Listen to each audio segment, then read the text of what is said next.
thank Mr. Dr. Ahmedullah for inviting me, and I've been amazed by the papers here, the connections between all of them, so it's been a wonderful day, and thank you for those of you who stayed at the end of a very long day. I'll start with an excerpt.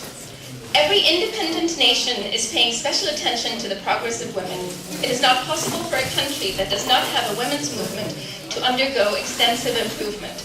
The women of our country are lagging behind those of other countries. There are many reasons for this, of which the lack of education is one. Pakistan needs a women's movement. Poverty, poor health, illiteracy, and unemployment, these are the root problems of our country. Alongside our men, we too must work tirelessly to solve these problems, end quote. This excerpt is taken from an editorial in the Dhaka-based Bengali women's magazine, Begum, on March 23, 1952. The piece went on to cite the examples of women's groups and women's meetings in the Arab world and in London as sources of inspiration for working to improve women's rights, rural education, and social moral standards. This timing and the content of this statement raises several interesting points. A month earlier, Eleanor Roosevelt, human rights activist and widow of US President Franklin D. Roosevelt, had arrived in Karachi, Pakistan for a 7-day visit as a guest of the All Pakistan Women's Association, or APWA. At the airport, Roosevelt was greeted by thousands of cheering Pakistanis, many of them riding elaborately decorated camel carts that were, we are informed by the New York Times, something of a Karachi trademark.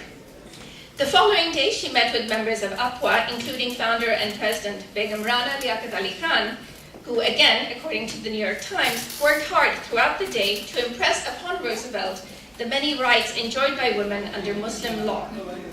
Roosevelt's week-long visit to Pakistan included a day trip to East Bengal, where she was hosted by the wife of the governor, Firoz Khan Noon. In her travel memoirs, Roosevelt would describe her as, I quote, charming in a soft pink sari. An Austrian by birth, Lady Vikarunessa Noon would that same year found the famous Vikarunessa Noon School for Girls. While Eleanor Roosevelt's hectic schedule in Pakistan and her memoirs of her visit are certainly fascinating, the far greater significance of that month is, of course, immediately obvious to anyone familiar with Bangladesh's nationalist history. On February 21st, 1952, the very day that Eleanor Roosevelt was meeting with APWA leaders in Karachi, 1,800 miles to the east, in Dhaka, rallies in support of making Bengali an official language of Pakistan alongside Urdu resulted in the police shooting and killing of several university students, as well as a rickshaw puller. These young men were declared shaheed or martyrs. Today, over 60 years later, Bangladesh and Bangladeshi communities everywhere, as we learned today, continues to commemorate February 21st, or 21 February, as Language Movement Day. The day is widely regarded as the first milestone in the Bengali nationalist movement that would culminate in the independence of Bangladesh just 2 decades later in '71.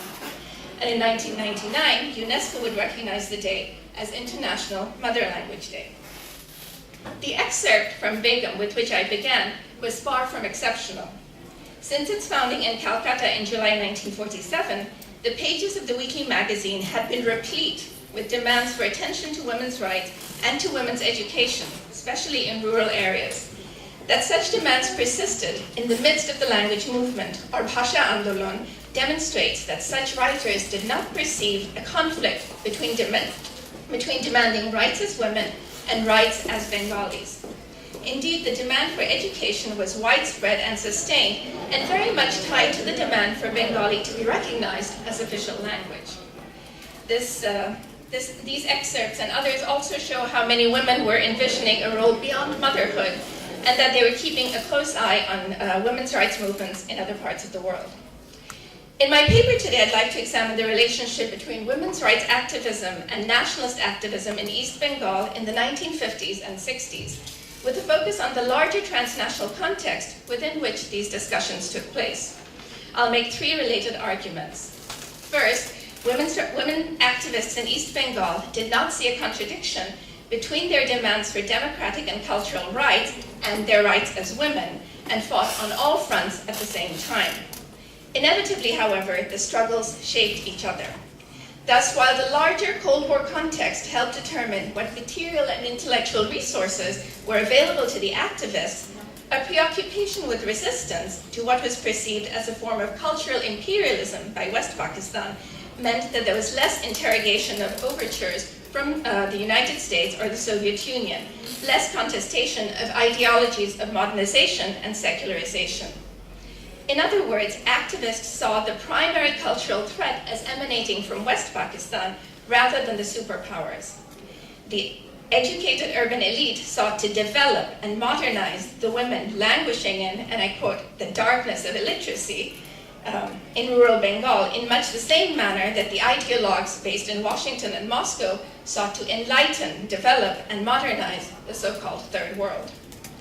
My second argument: with the strengthening of the relationship between Pakistan and the United States in the late 1950s, American academics, organizations, and policymakers came to have an inordinate influence on Pakistan's plans for development.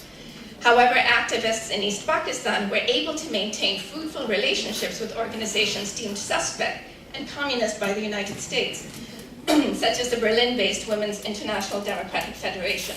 And they may have funded things like the project in Sylhet that Elora was talking about. Finally, I hope to show today that all the modernization ideologies seem to permeate all aspects of the US-Pakistan relationship in this period, from support for the military government down to the Peace Corps volunteers sent there. Western efforts targeting Bengali women in the early 1960s were significantly different from the civilizing mission discourse of the colonial period. The goal was no longer to destroy the local culture through religious conversion or imperial pillage, which had been the hallmark of the colonial period, in order to save the women. Because the priority of the US at that time, in the post-Second World War period, was to distance itself from the old European powers, colonial powers, by celebrating the new sovereignty of these recently decolonized states, and also to nurture Islam as an effective bulwark against the communist threat, American representatives, such as Peace Corps workers, were careful to display an unexpected cultural sensitivity in their work. Moreover, the Muslim women of East Bengal were identified as, but not generally targeted as, Muslim women. In other words, being Muslim was regarded as no greater obstacle than being of any other traditional culture. And the assumption was that with modernization would come secularization. This is in sharp contrast to the rhetoric about saving Muslim women that has accompanied the revival of modernization ideology in the last decade with the invasions and occupations of Afghanistan and Iraq. This paper is part of a larger project in which I trace changing constructions of the Muslim woman through the history of interactions between feminism in the West and in predominantly Muslim countries in the context of British and American imperialism from the 19th century to the present. And fortunately for me, there's already much valuable scholarly work on the period of formal colonial rule in South Asia that examines how colonial administrators and missionaries justified their presence in the region by pointing to the need to save local women from their plight. And there has also been some critical analysis of the late 20th and early 21st NGO efforts targeting women in the countries of present-day South Asia. And that has shown how these organizations flourish in and reinforce a harsh global neoliberal regime, often at the expense of the village women who do not ultimately emerge out of poverty. However, these studies, including to a certain extent my own earlier study of contemporary NGOs in Bangladesh, have tended to jump directly from the colonial civilizing mission to the women in development discourse launched in the late 1970s. By focusing in this paper on the 1950s and 60s, I hope to contribute to the newly emerging field of gendered histories of the Cold War. Moreover, bringing both gender and the transnational context into the history of this era in East Bengal allows me to complicate the nationalist narratives of both Pakistan and post-1971 Bangladesh. While histories of Pakistan have tended to privilege what was then West Pakistan, sociologist Sadia Tour's recent book is an important and excellent exception. Histories of Bangladesh have tended to work within a linear nationalist narrative, punctuated always by 1947, 1952, 1969, and 1971. While these are indeed important milestones in our history, a half-century later, it is crucial that we better understand the negotiations, compromises, collaborations, and assumptions that undergirded the activisms of the pre-1971 period. I begin today by describing the nature of nationalist and women's rights activism by women in East Bengal in the early post-partition era. I then turn to the larger transnational context within which such activism occurred, focusing on Pakistan's place in the Cold War competition between the United States and the Soviet Union. I pay special attention to overtures by both countries in the area of women's rights and development.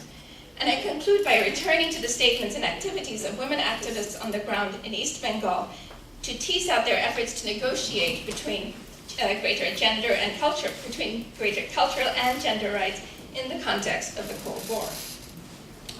So I'll start with the early history. In the chaotic first years following the independence and partition of India and Pakistan in August 1947, much grassroots activist energy was focused on addressing the needs of refugees from across the border. As recent histories of the period have shown, the process of partition took very different forms on the northwest and northeast corners of the subcontinent, as we were just discussing. So Joy Chatterjee, Gargi Chakravarti, and others. While Punjab experienced, in historian Tanika Sarkar's words, a single compressed moment of massive violence followed by a virtual exchange of population between two new nation states, in Bengal, she continues, partition was a very long-term process, violence was sporadic, and migration happened in a long, persistent trickle rather than a single torrential movement, end quote. Women who had been mobilized by anti-British nationalist activism and then the Pakistan movement turned their attention to the refugee problem. Large numbers of women, both elite and less educated and less privileged, found themselves thrust into the public sphere for the first time in order to deal with the aftermath of partition. Rana Liaquat Ali Khan, the wife of Pakistan's first prime minister, took the lead in establishing formal women's organizations for emergency relief, social welfare projects, and even national defense.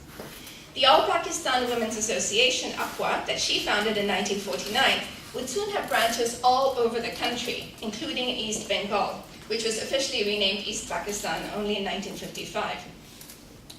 A handful of women also became involved in formal politics, both at the national and provincial levels. The women legislators from East Bengal included Shaista Ikramullah and Lady Nur Jahan Murshid, Dawlatunnisa Begum, and several others. So women were involved in all sorts of different arenas. At the same time as these women's organizations were being established throughout Pakistan, however, nationalist sentiments were already brewing in East Bengal. A national education conference held in Karachi in November 1947, just months after partition, had recommended Urdu as the national language of instruction, given its past status as the lingua franca of Indian Muslims. A few months later, in a speech to Dhaka University students in March 1948, Jinnah had stated unequivocally that the state language of Pakistan was going to be Urdu and no other language.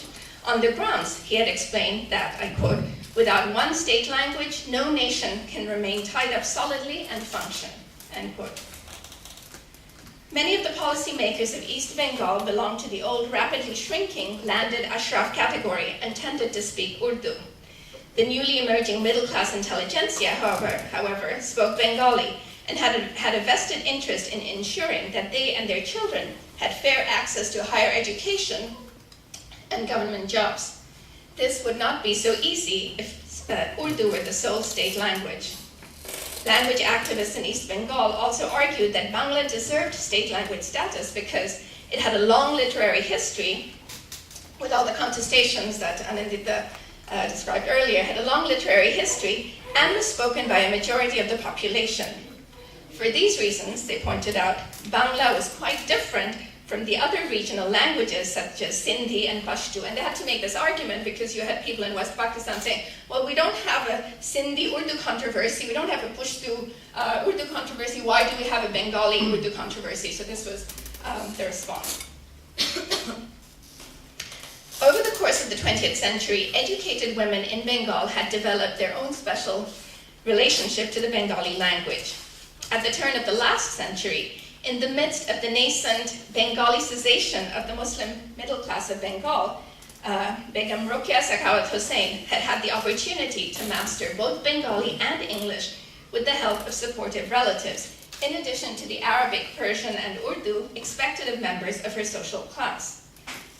The gradual adoption of Bengali as the language of, to quote historian Sonia Amin, and they use the same language, genteel discourse, was a direct affront to the many members of the educated Muslim Bengali elite who had long frowned on Bengali because they believed it was not sufficiently Islamic, too close to Hinduism. Yet several of the Bengali women in the early 20th century who received the gift of education chose to express themselves in Bangla rather than Urdu, including Begum Rokeya. This may have been because they wished to reach a larger audience. It may also have been an act of resistance against the class and religious strictures that governed their lives. Although she would eventually become famous in the West for her utopian short story in English, Sultana's Dream, it was Begum Rokeya's fiction and essays in Bengali that earned her a devoted following in Bengal. And many of these pieces of writing remain part of the curriculum in Bengali schools to this day. But Begum Rokeya is also widely regarded as the feminist foremother of Bengali women. Her writings have been described as the ABCs of women's awakening in Bangladesh. Throughout the 20th century, Begum Rokeya served as an inspiration for her commitment both to the Bengali language and to the need to educate and empower women. Born the generation after Begum Rokeya, Begum Sufia Kamal also made a point of learning Bangla, even though Urdu was the main language of her elite family home. She started publishing both prose and poetry at an early age and corresponded with celebrated writers Begum Rokeya, Rabindranath Tagore, and Nazrul Islam. Begum Sufia was also actively involved in supporting social causes. She participated in anti-British rallies in 1940, set up a relief center at a Kolkata college during the communal riots of 1946, and served as the first editor of the women's weekly magazine Begum in 1947. After partition, she moved from Kolkata to Dhaka with her young family and continued to work with survivors of communal riots. The mother of 3 daughters and 2 sons, she named her second daughter Sultana, almost certainly inspired by the protagonist of Begum Rokeya's celebrated story. And I'm bringing out these personal details just to give you a sense of the connections between all these different people who, sort of affected history then. In 1952, following the events of February 21st, or 21 February, Sufia Kamal and several other women, among them university students, came together to protest the killings of peaceful protesters and to add their voices to the demand for Bangla as a national language. While much of West Pakistan failed to immediately grasp the importance of the language movement in East Bengal, columnist Zaibunnisa Hamidullah did not hold back in the Karachi-based newspaper Dawn. I quote, "I speak as a Bengali today. Always in the past, the Pakistani has been uppermost. The Bengali mattered least of all, but today I and millions of other Bengalis feel we must raise our voice and cry, is this what we should expect from Pakistan?" Born into a literary and Bengali nationalist family in Kolkata, Zaibunnisa had moved to Punjab in 1940 with her new Punjabi husband.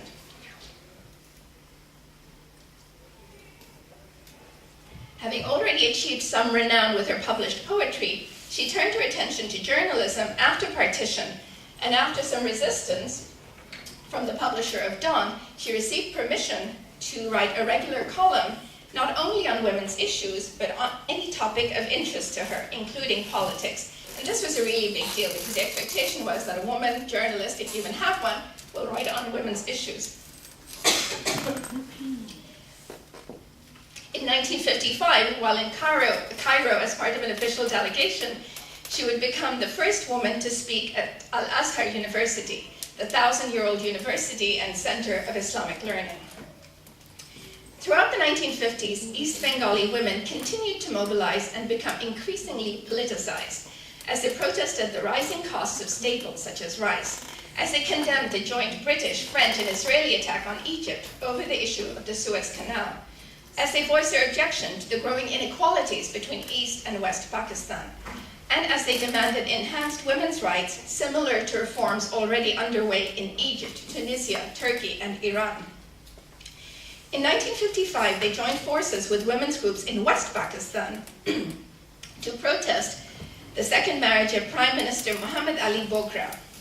The 46-year-old Bengali Prime Minister had married his Arab-Canadian secretary, Aliya Saddi, at a quiet ceremony in Beirut, Lebanon, in April 1955, while his first wife, Hamideh, and 2 sons were in Pakistan. This national women's campaign against this publicly flaunted male right to polygamy would ultimately lead to important legal reforms in the form of the 1961 Muslim Family Law Ordinance, which remains even today, at least in Pakistan, the most important symbol of women's legal rights. In 1958, General Ayub Khan led a bloodless coup and declared himself chief martial law administrator and later president. Pakistani scholar activists Khawar Mumtaz and Farida Shahid have argued that women were able to make significant progress during his rule in their struggle for rights, in their entry into the paid labor force, and into new professions, because of the liberal modernist, though of course thoroughly undemocratic, attitude of the military government and the highest ranks of the civil service. To quote historian Aisha Jalal, the government's support for the, I quote, proposed reforms were an expression of the self-assurance of a military ruler eager to be seen in the role of modernizer, not only by his Western patrons, but also by a small yet vocal modernist constituency in Pakistan, end quote. Still, compromises had to be made with religious and political opponents. In the end, the main accomplishments of the 1961 Muslim Family Laws Ordinance were to discourage and not outlaw polygamy, making divorce easier for women and require the registration of all marriages. So there are important advances, but they didn't go as far as the women's groups had wanted. So let me now step briefly away from Pakistan in order to describe the larger global political context in which such activism and reforms had been taking place. So we're zooming out higher up into the atmosphere to look at the bigger picture. The simultaneous independence of India and Pakistan in 1947 coincided, of course, with the start of the Cold War, and the departing British were quickly replaced with competing American and Soviet interests in the region. As the Soviet Union began to project itself as an ideal model for new states and to follow up with generous aid to countries like Egypt and Indonesia, the United States felt compelled to demonstrate that development along liberal capitalist lines could alleviate poverty and raise living standards at least as fast as revolutionary and Marxist alternatives. And thus began the rise to prominence of modernization theory. It is worth remembering that the most widely cited text of modernization theory, economist Walt Rostow's 1960 book, The Stages of Economic Growth, had as its subtitle a non-communist manifesto. So it was really written as a response to the communist threat. Here's the alternative. Even while recognizing democracy as a primary marker of modernization, however, the US administration repeatedly identified third world military leaders as best positioned to lead their societies from tradition to modernity. As I mentioned earlier, Pakistan came under formal military,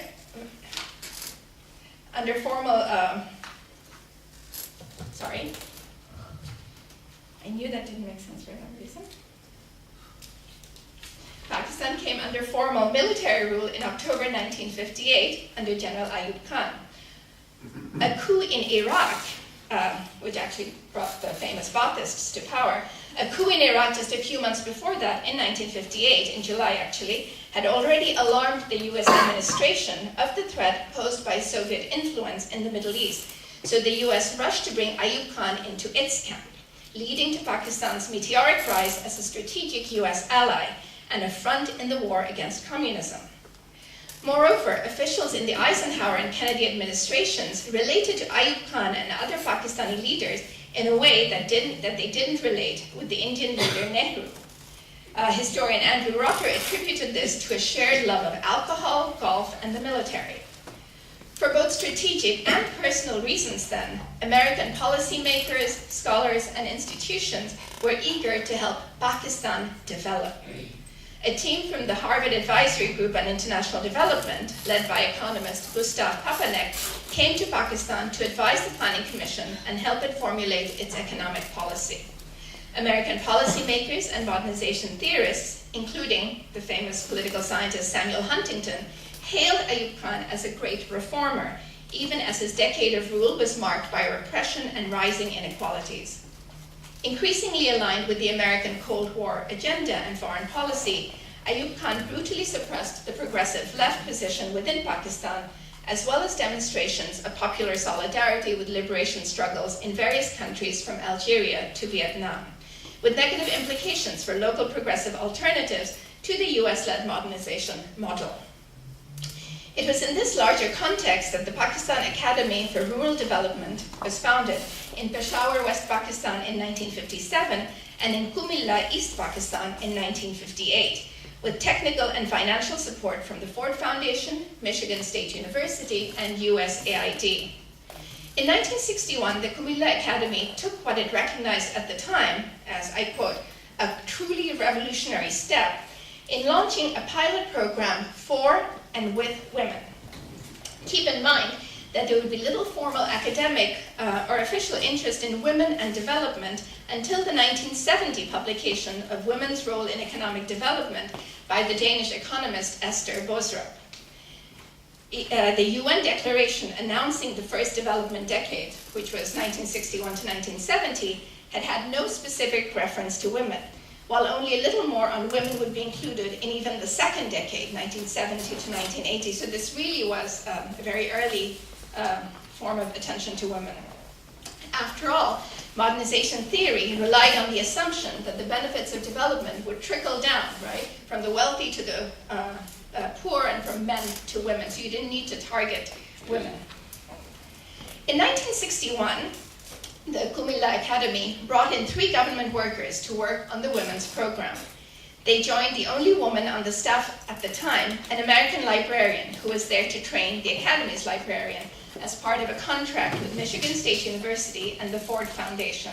Again, the same organizations keep popping up over and over. In May of the same year, as part of his world tour to launch the Peace Corps, President Kennedy's brother-in-law, Sergeant Shriver, visited the Kumilla Academy, and director Akhtar Hamid Khan expressed his need for volunteers. So that's in May. In October 1961, just a few months later, Florence, or Kiki McCarthy, arrived in Kumilla, a member of the very first cohort of Peace Corps volunteers. So the very first time the US sends out Peace Corps volunteers into the world, East Pakistan, Kumilla and Dhaka and other places, get a bunch of them. Shriver had worked hard to ensure that the Peace Corps would maintain its independence of strategic concerns, so that they wouldn't be bothered by, the political thinking of the government. But in the end, historian Michael Latham contends, the Peace Corps, like other elements of Kennedy foreign policy, defined a need and a method for the renewed projection of American power during an era of formal decolonization. Modernization theory factored into its design and practices, most visibly in the Corps' notion of community development to help reform traditional societies. The youthful, energetic Corps volunteers also proved a valuable weapon in the struggle against communist rivals for the hearts and minds of the Third World poor. Modernization theorists advising the administration were confident that by meeting the dire need for technically skilled personnel in underdeveloped nations, the volunteers would in fact help accelerate the catching up process. In addition, volunteers could remedy cultural deficiencies in impoverished, fatalistic societies that desperately need to learn how to build governmental, educational, and industrial institutions. That most volunteers were BA generalists or liberal arts graduates by training was not a problem. I quote, simply by virtue of being Americans, they could transform traditional worldviews, end quote. That the Peace Corps' own training program focused on modernization theory and the dangers of communism no doubt also helped the students prepare for their mission. Thus it was that McCarthy, a young history graduate from University of California, Berkeley, arrived in Kumilla to help village women in her words, to learn technologies and acquire knowledge which would enable them to become more effective in the areas of their responsibilities, i.e. their homes and families. So this is a 22-year-old with a degree in history who shows up to teach them these things. Never married, never had children. This includes childcare, home sanitation, kitchen gardening, poultry raising, sewing, literacy, the cooperative movement, handicrafts, and so on. After completing her 2 years of service as a Peace Corps volunteer at the Kumilla Academy, 1961 to 63, McCarthy would enroll at Michigan State University, again, we've heard this before, for a master's in sociology that would bring her back to Kumilla for field work. Although her PhD research would be on Filipino academic networks, she would continue to write about Bangladesh well into the 1990s. So in the early 1960s, women in the developing world entered modernization discourse primarily in relation to parda and population control. For example, in his foreword to a 1960 book titled Women and in the New East, Bayard Dodge, an American son of missionaries, former president of the American University of Beirut, noted that given his extensive travels and observations in the East, he had, I quote, come to believe that the one change that will have the greatest impact upon life in the East is the emancipation of women. In fact, he continued, it may not be an exaggeration to say that the most fundamental movement of the 20th century is the freeing of the women of Asia and Africa from parda and the harem. End quote. Population control, for its part, had been on the agenda since 1944, and by the 1950s, alarmed by the geopolitical threats posed by unchecked population growth, the Rockefeller and Ford Foundations, the Population Council, and other agencies had folded birth control into the larger development agenda for what had come to be called the Third World. And it wouldn't be until the 1994 Cairo Population Conference that these organizations would concern themselves with the broader issues of women's health, well-being, and reproductive rights. Florence McCarthy, the Peace Corps volunteer I mentioned earlier, Florence McCarthy's 1967 MA thesis has proven to be a rare and precious resource for discourse around women in rural development in East Pakistan in this period, which is quite startling to realize given how much has been written on the subject in the last 3 decades. Now, you can't talk about Bangladesh without talking about rural women somehow, and I'm guilty of that too. In the preface to her thesis, titled, perhaps inevitably for that moment, Bengali Village Women, Mediators Between Tradition and Modernity, McCarthy described that her goal had been to study village women, I quote, in the throes of meeting and coping with the rapidly changing world that is impinging on their level of consciousness, as well as on the structure and life of their villages, end quote. So in addition to a rapidly exploding population, she identified parda as the primary obstacle to women's advancement. The strict practice, she wrote, affected all aspects of women's lives as they are less educated, less able to go out and experience the outside world or contribute to the family income, or have the positions and rights in regard to inheritance and property that women have in most other cultures. So this is very familiar stuff for that period, and certainly we hear this kind of language today. So in that, she wasn't doing anything unusual. But although she invoked the categories of modern and traditional throughout her thesis, in discussing how the women in the program mediated between tradition and modernity, she also recognized that the women did not hold up Western women such as herself as the ideal. Rather, she concluded, the changes the women in the program sought were to approximate the ideal Muslim woman, greater mobility, access to education, work opportunities, but all within the bounds of modest dress and behavior. And these views were echoed in the pages of the weekly women's magazine, Begum. Founded in 1947, the magazine actively encouraged articles and letters from women on a wide variety of topics, and they wrote with enthusiasm. In the late 1950s and early 60s, as I mentioned earlier, many Bengali women were preoccupied with family law reform. But the subject of parda, specifically the strict form practiced by middle and upper-class Muslim women, was also discussed heatedly and at length in Begum throughout the 1950s. The debate concluded with the position that the practice needs to be modified but not discarded. The concerns expressed had less to do with actual dress than with the mobility and access, than with women's mobility and access to educational and employment opportunities. There were also regular pleas to ameliorate the plight of oppressed village women. For instance, a letter from November 1959 reminded the educated sisters of their responsibilities vis-à-vis the less fortunate rural women. It's important to remember that women's rights activism in East Bengal, or for that matter anywhere in the world, did not exist in a vacuum.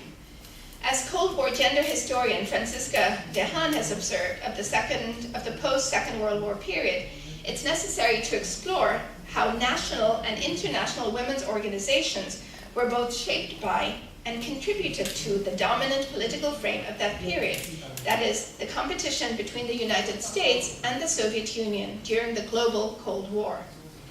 Despite Ayub Khan's efforts, with US backing, to minimize sympathy for internationalist causes and to curb relations with the Soviet bloc, an East Bengali women's delegation attended the 5th World Congress of Women meeting in Moscow in June 1963, organized by the Women's International Democratic Federation. Soviet historian Anna Kadnikova has argued that the Congress was an exercise in public diplomacy by the Khrushchev administration. Again, the timing is important. The decision to send Valentina Tereshkova, the first woman cosmonaut in the world, into space just days before the Congress was designed to send a message to the world about the elevated status of women in the Soviet Union. In Kadnikova's words, I quote, "Tereshkova's flight was a gender victory rather than a technological victory of the Soviet Union in its struggle for ideological supremacy over the United States. Convening the Congress on its territory, i.e. in the Soviet Union, and in that period of time, provided the USSR with an opportunity to demonstrate its profound interest in the advancement of women's rights, with Tereshkova serving as a living proof of this commitment." So what I'm saying is you have this race between the Soviet Union and the United States, and then they send this woman into space. Technologically, there's no difference in their abilities, but they send the woman into space to make a point about women and women's rights in the Soviet Union. Begum Sufia Kamal herself was elected president of the Pak-Soviet Friendship Society in 1965 and visited the Soviet Union twice, once before and once after 1971. In 1968, she published her memoirs of her first visit, Soviet Dingulik, and in 1970 received the Lenin Centenary Jubilee Medal from the Soviet Union. So despite Ayub Khan's attempts, there are these strong links being forged between Bengalis and the Soviets. Even though Bangla was given state language status alongside Urdu in 1952, the Punjabi-dominated central government continued its hostile attitude toward the language and culture. Thus, Bengali women activists remained involved in cultural resistance to the West Pakistani authorities, even as many also fought for their rights as women. Women like Sufia Kamal and Sanjida Khatun were involved in the founding of iconic institutions like Chayanot Music School in 1961, which within a few years would start organizing the early morning Pahela Boishak ceremony in Ramna Park. In 1967, when the state decided to ban the singing of Tagore songs on state-run radio, women and men singers and musicians alike went on strike. The ban backfired on the central government, since, as novelist Tahmima Anam has described it, overnight Tagore's poetry and music became the emblems of the separatist movement, his songs sung in protest at every rally and meeting. Indeed, she continues, Tagore would become the soundtrack of the revolution, end quote. It's clear that in the 1950s and 60s, women in East Bengal actively participated in both the nationalist movement against West Pakistan and in a movement for women's rights. Some would even have identified as feminists, but I haven't used that word because I haven't found the word for it in Bengali, so I've been translating things as women's rights.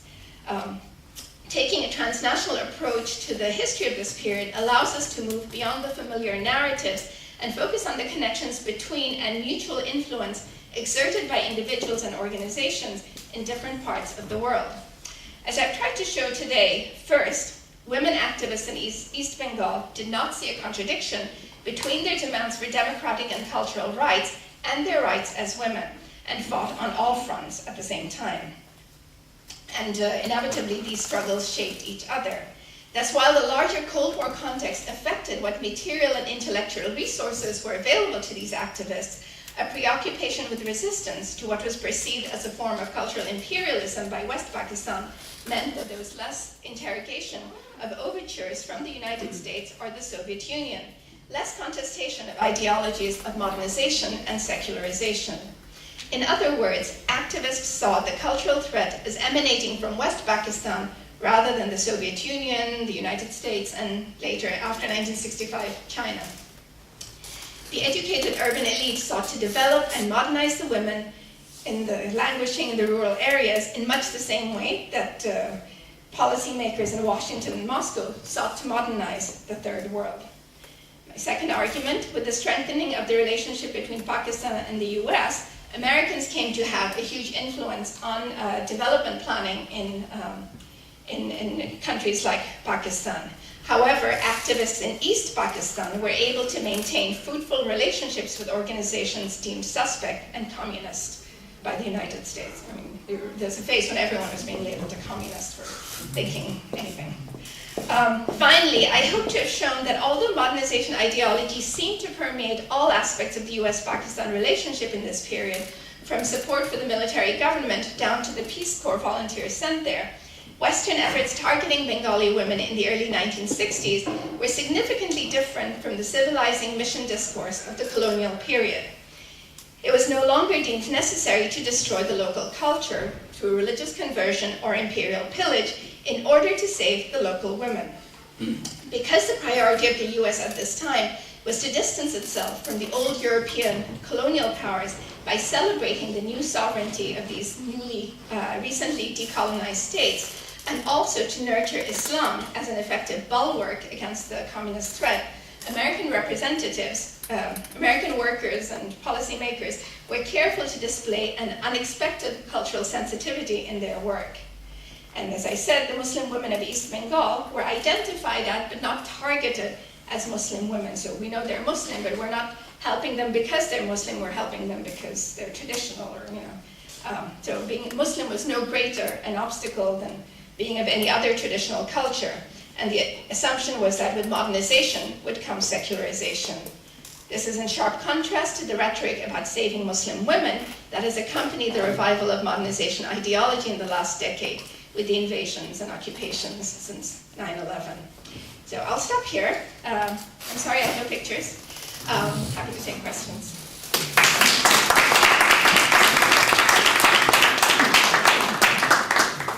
Any questions?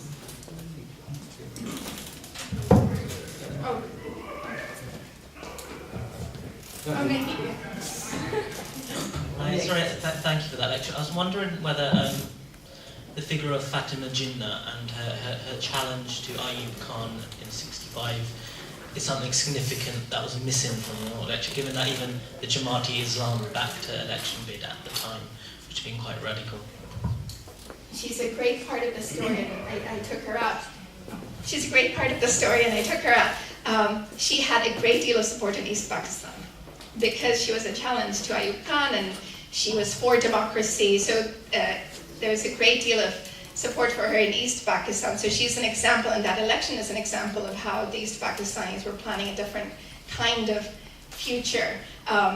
And then the Jamaat story, for those who don't know, is very interesting. That Maududi had been saying, forever that women cannot be leaders cannot be political leaders. But then when Fatima Jinnah was put forward as a candidate to oppose Ayub Khan, Maududi ended up siding with her.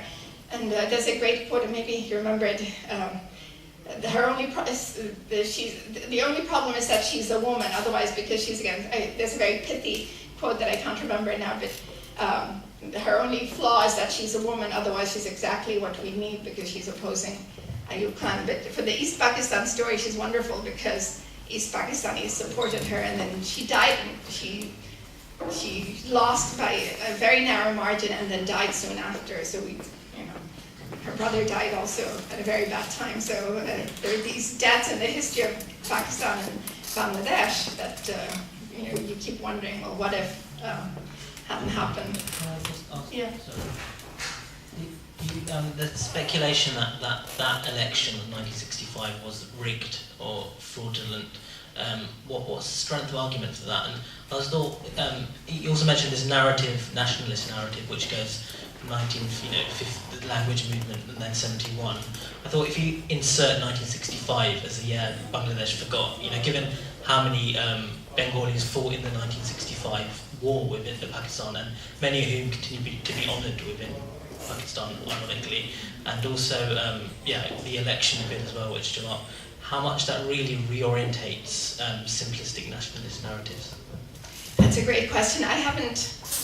This paper stops before 1965, and then my plan is to continue going. But if you have leads for me on, I think it's important to. There are all these things that have been left out, right? And I think I am correct in saying, the story. We all grow up with this story. You're 47, and then you're 52, and then 69, the student protest and everything starts. You lead up to the cyclone and the elections, and then you have 71, and then we know the rest. And many of these important moments get left out of the story, and I think 65 is an important one, but I very strategically stopped before that for this paper, but I'll definitely look into it. Thank you.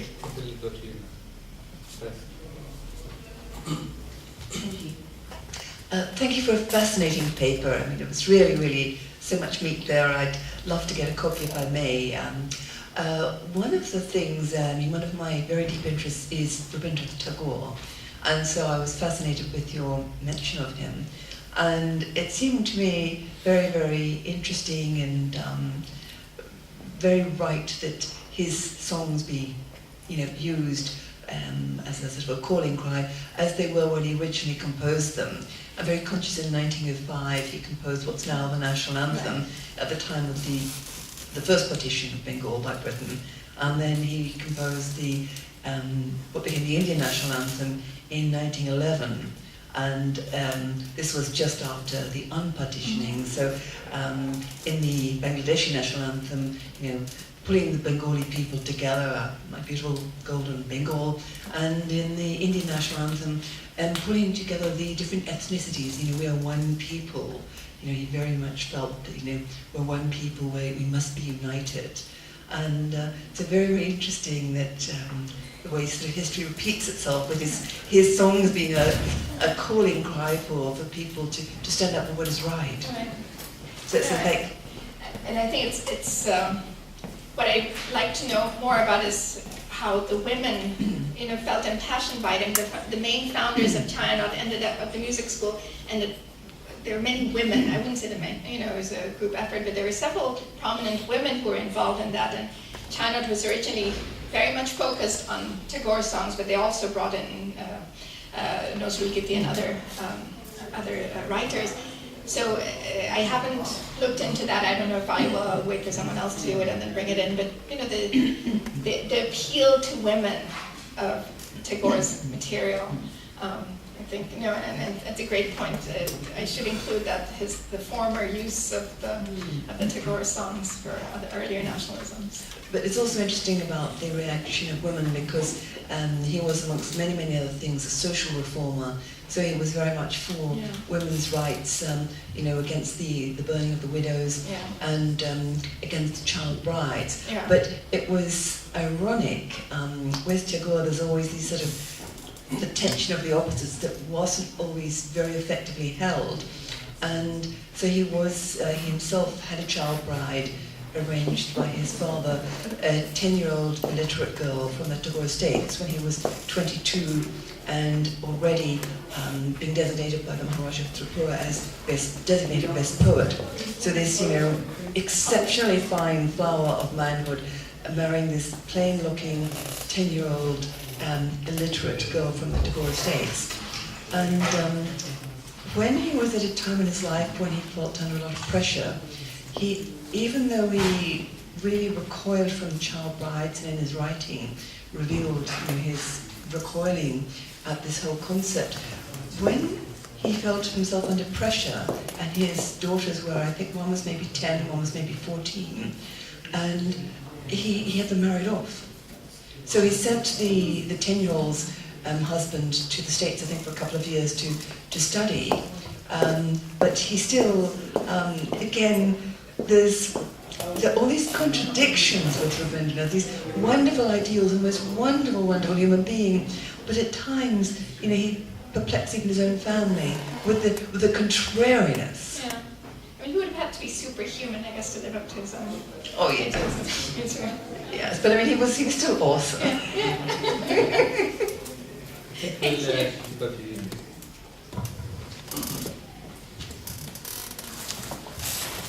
Thank you so much for that. I was wondering if you had a chance to look at the participation of women in politics in after 47 and before 71, especially in the left politics, because you mentioned the Bengali middle class and their role they played in the formation of the Bengali identity as opposed to the Urdu-speaking, So within that middle class, there were public university educated, women were educated in big numbers in public university at that time. And the presence of leftist politics was very much present in the Bhasha Andolon. They played a huge, significant part. We don't hear a lot about, we don't hear any female, like we know the, Bhasha Andolon, the martyrs who have died, but we don't have a name or a face of any woman in that movement, or before or after that. I was wondering, did you come across any of this particular reason why that might be? Well, first, Malika Begum, who's an old, long, veteran women's rights activist, has published these 2 books, which are the history of the women's movement. So one covers the last 300 years, and one is more the 20th century. And there she names women from the university, so there's another Begum, and I forget the other student's name, but big people like Sufia Kamal, who led rallies, the days after 21 February 1952. So they were involved in, building support and protesting what had just happened, the killings that had happened on February 21st, 1952. So there's some evidence there, so if we keep reading that, we'll get more women's names of women who came out and whose names we have. I mean, there are women, I'm sure, whose names have been lost to history, but there are women that she has, whose names she's gathered from that period. The bigger problem at that time is that Ayub Khan, because of, he allied with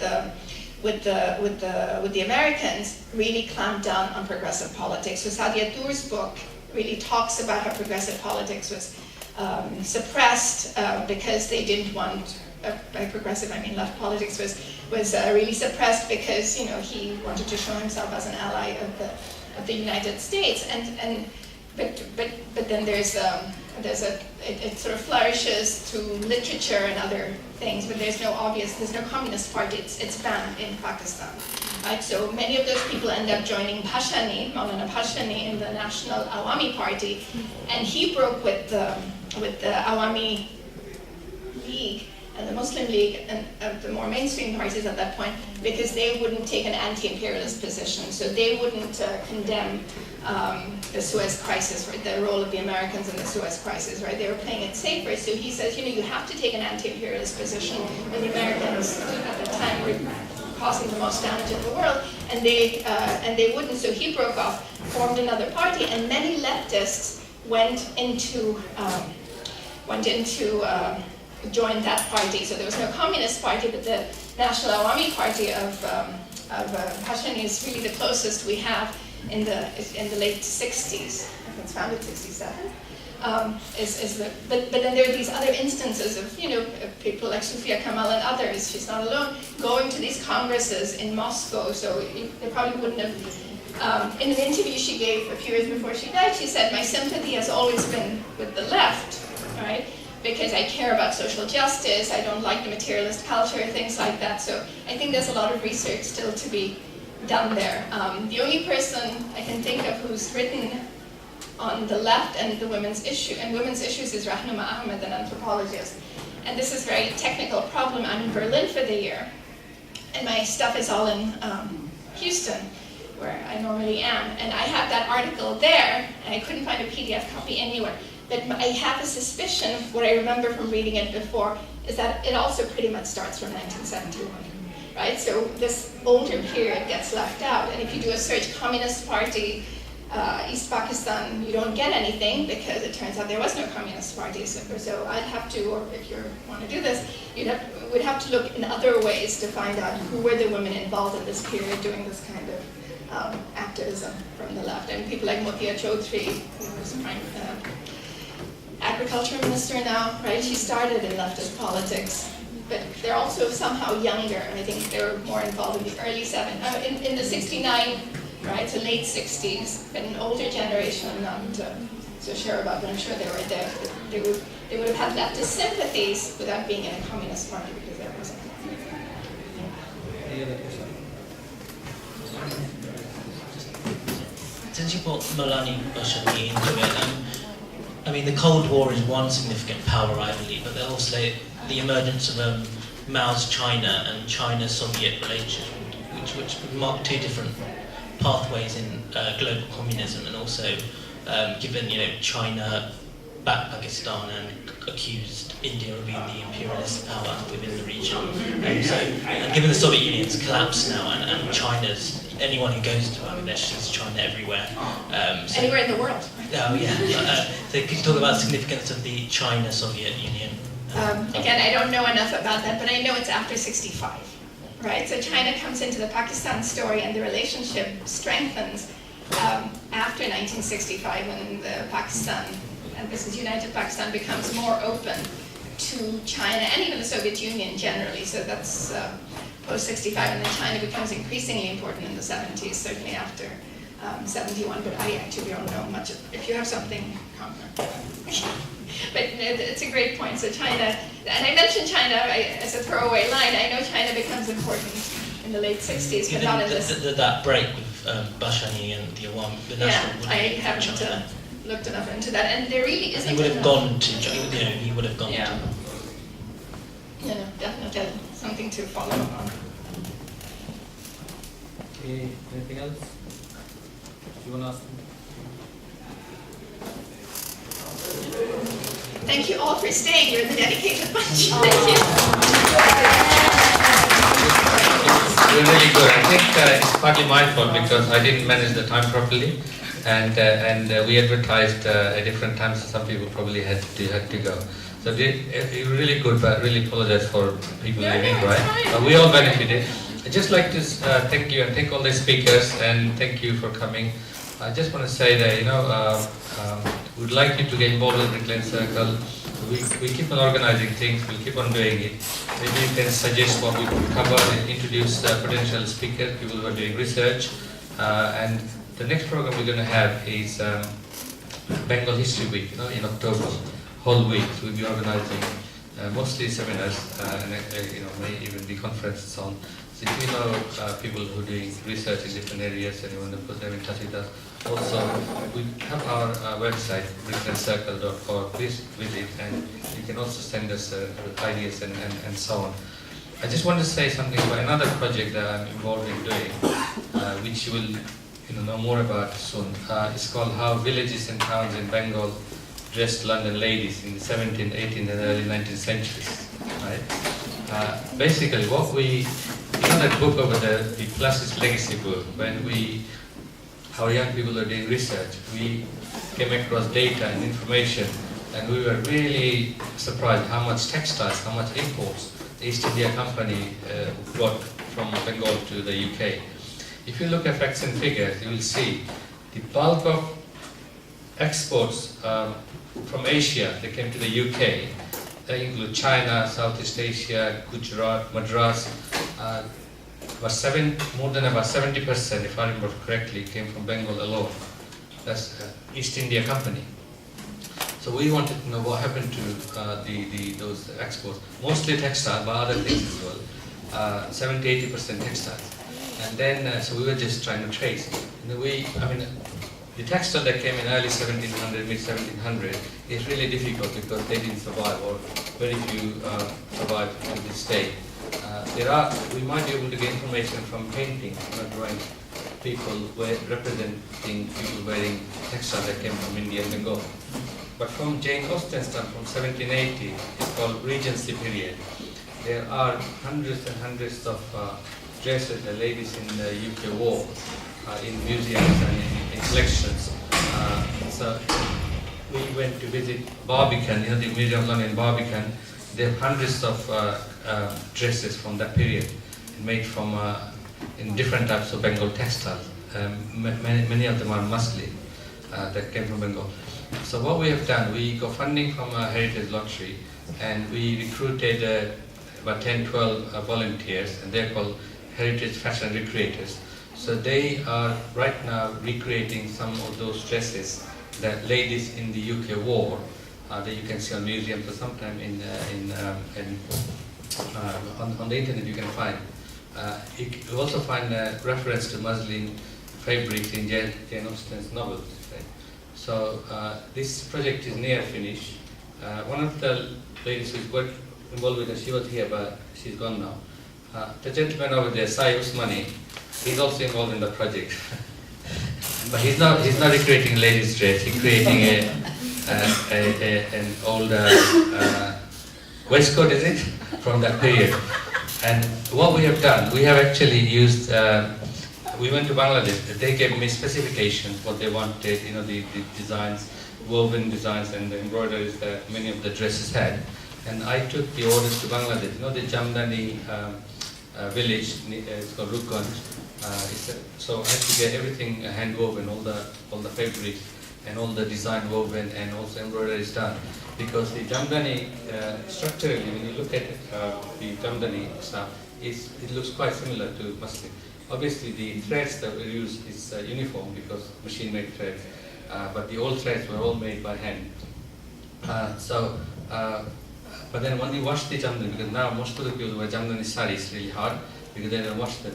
But if you wash them, they become very soft, even though they're not using the same thread, same cotton that grew in the Dhaka regions, which produce the finest muslins, right?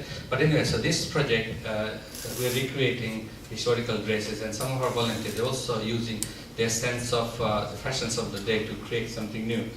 And we're also writing a book to tell the whole story of the textile, that came from Bengal. And how big it was, its significance, and how that really made, when you say Bengal being one of the richest places in the world at one time, it was through this textile. And it's ironic that the garment industry, although we're not producing the traditional way, but it's also helping to, generate the Bangladesh economy and produce economic growth. But then, we see the tragedy. Even in the old days, when a young woman used to work on the textile, that were feeding the wall, they used to lose their sight by the age of 30 because of the concentration. So there was lots of exploitation, lots of suffering, and those also brought riches to Bengal. But then outsiders took the money. If you look at East India Company, everybody how they looked at Bengal.